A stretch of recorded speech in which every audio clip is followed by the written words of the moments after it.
اللهم صل على سيدنا محمد يا رب صل وسلم دائما أبدا على حبيبك.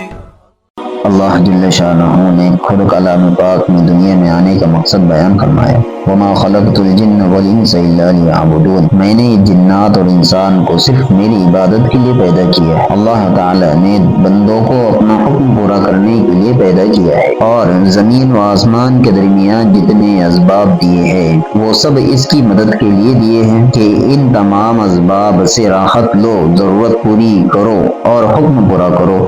اسباب صرف اس لیے دیے ہیں تاکہ حکم پورا کرنے میں سہولت اور مدد ملے، اس لیے نہیں دیے کہ اسباب میں لگ کر حکموں ہی کو بھول جائے۔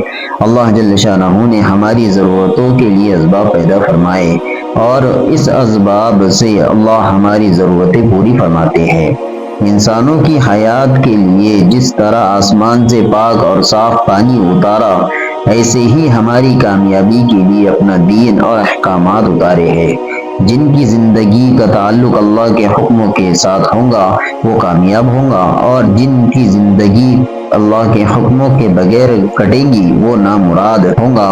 جس طرح کوئی آدمی اسباب اختیار نہ کرے، مثلا کھانا پینا چھوڑ دے، تو وہ ہلاک ہو جائے گا، کیونکہ اللہ نے اس کے گزارے کے لیے اسباب پیدا کیے ہیں۔ جس طرح ان اسباب کے بغیر عام طور پر ہلاکت ہوتی ہے، ایسے ہی اللہ کے حکموں کے بغیر یقینی طور پر ناکامی ہو جاتی ہے۔ ان ناکامیوں سے بچانے کے لیے اللہ نے اپنا دین اتارا اور اپنے بندوں کو اسی کی طرف دعوت دی ہے کہ جس طرح اپنے گزارے کی فکر کرتے ہو، اپنی کامیابی کی فکر کرو۔ گزارے کے دن تھوڑے ہے اور کامیابی کا زمانہ بہت لمبا ہے۔ اللہ جل شانہ کامیابی موت کے وقت ظاہر کریں گے، کیونکہ کامیابی کا ظہور وہی سے ہوگا۔ یہاں تو گزارا ہی گزارا ہے، آدمی گزرتا چلا جائے گا، سردی بھی گزرے گی، گرمی بھی گزرے گی، دن بھی گزریں گے، رات بھی گزرے گی، تھوڑے اسباب میں بھی گزرے گی، زیادہ اسباب میں بھی گزرے گی، کیونکہ گزارا ہی گزارا ہے۔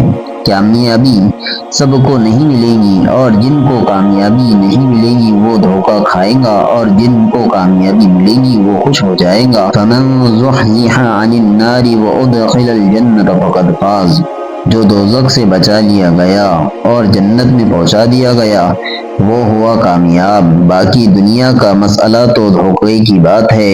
وَمَا الْحَيَاةُ الدُّنْيَا إِلَّا مَتَاعُ الْغُرُورِ، وقت گزرے گا تو دھوکہ کھل جائے گا، جب تک گزرے گا نہیں دھوکہ نہیں کھلے گا۔ حضرت علی رضی اللہ عنہ فرماتے تھے، لوگ سو رہے ہیں، جب مریں گے تو جاگ جائیں گے۔ پہلے ہی سے یہ سبق سمجھایا گیا کہ اسباب سے نہ ترقی ہے اور نہ کامیابی ہے۔ جیسے چھوٹے بچوں کو پڑھایا جاتا ہے، جب بڑے ہو جاتے ہیں تو ان کی تعلیم اور ہوتی ہے، انسانیت جیسے بڑھتی گئی ان کی تعلیم میں بھی اضافہ ہوتا گیا، کیونکہ دنیا ترقی کرے گی اپنے اسباب کے لحاظ سے تو دین کو بھی ترقی کرتے دکھایا۔ آج جب کہ آخری زمانہ آ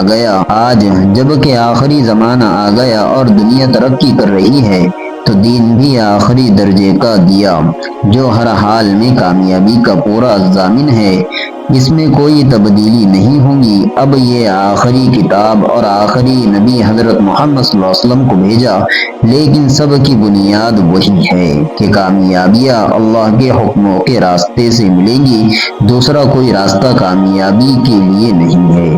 اس لیے آپ صلی اللہ علیہ وسلم نے ارشاد فرمایا، جس کا خلاصہ یہ ہے کہ جو علم اور ہدایت دے کر اللہ نے مجھے بھیجا ہے اس کی مثال بارش کے پانی کی طرح ہے، جسے بارش کا پانی صاف ستھرا پاک اور حیات لانے والا ہے کہ بارش کا پانی جہاں پڑے گا کچھ نہ کچھ اگ جائے گا۔